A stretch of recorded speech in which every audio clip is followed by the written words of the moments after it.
When Captain Terran Voss crash-landed on the acidic plains of Valtor 6 months ago, he thought he'd never see his bonded Drake, Kephren, again. The crash separated them. The impact had scrambled communications, scattered the supplies, and set the sky aflame with shards of his ship. The last thing he saw before blacking out was Kephren, his sleek black and gold Drake, dragged away by a collapsing ridge of obsidian rock, roaring in protest. Terran had searched, for weeks, through storms, sinkholes, and jagged canyons. Every time he called out mentally, the telepathic bond was silent.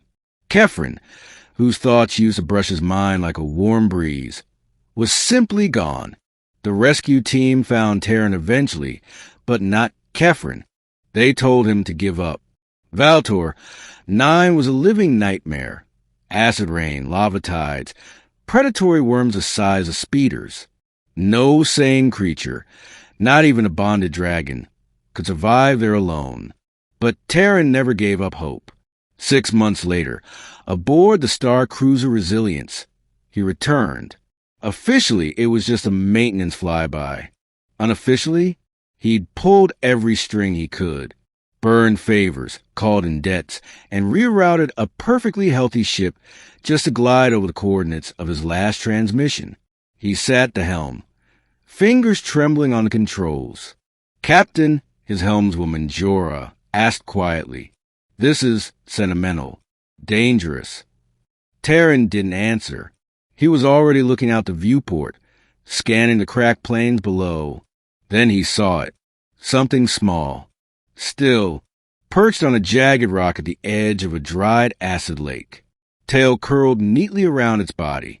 Scales dull from months of grime and exposure, but unmistakable. Kephren, he's alive.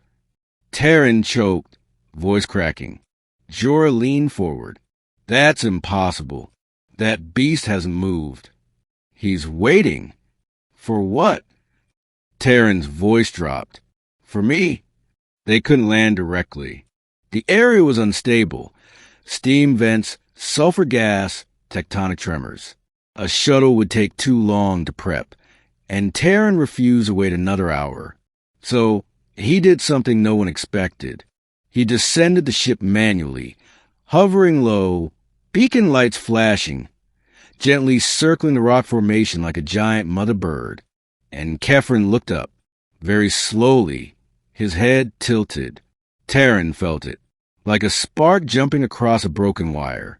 A faint echo buzzing behind his eyes. Terran?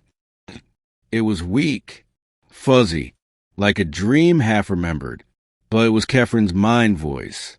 "I'm here," Terran whispered aloud. "I'm back." Kephren didn't move, didn't screech, didn't fly. He just stayed perched and waited. 3 hours passed. Terran kept the ship circling, ignoring protocol, ignoring Jorah's warnings, ignoring fuel readings and rising environmental risk. He watched through the viewport as his dragon simply waited, eyes locked on the ship, body unmoving, as if afraid it wasn't real, as if after all this time it might just vanish again. A quiet murmur trickled through the bond. "You came back. I promised I would. I didn't know if it was real, if you were real." His heart cracked. "You waited anyway." "I had to." Finally, when the sun dipped behind the obsidian ridge and the steam storms began to rise in the distance, Kephren moved. First, a stretch of his sore wings, webbing ragged, burned in places.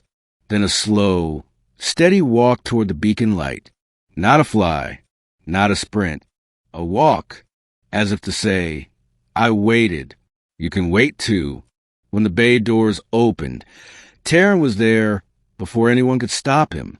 No suit, no armor, just boots and a breath mask. The acid wind howled against him as Kephren climbed the ramp. Their eyes met. The bond flared like fire roaring back to life. Terran staggered from the force of it. Joy, pain, hunger, exhaustion, love, all flooding the fragile link, like a dam bursting. Kephren nosed forward and pressed his massive skull against Terran's chest. The man dropped to his knees and wrapped his arms around the dragon's scarred snout. I thought I lost you. I never left. Terran laughed, then cried. Kephren rumbled softly, pressing closer. The crew watched in stunned silence as man and beast embraced like long-lost souls returned to one another. Some wept. Even Jorah, who hadn't believed, whispered, "By the stars!" Later, Terran sat beside his dragon in the ship's medbay, tending to wounds with gentle hands. Kefren's golden eye blinked lazily. "I dreamed of you." Terran smiled.